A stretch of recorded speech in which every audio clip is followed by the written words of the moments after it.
Hello guys, welcome to a new video from the channel. This time we check how to change smart TV launchers. Let's start.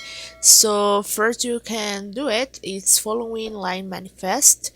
You can go to category Android and write this fact here and telling the system that my app is also a launcher. So then you have to install the Limback launcher by executing this one at the B shell uninstall and following this, and then after this add B shell install. This is extra step for Android TV only. And my later it was expects pressing home key, clicking back keys repeatedly and resetting the device go back to my app. But the physical TV pressing home key works fine. So clicking back key repeatedly and resetting the device go to the blank screen.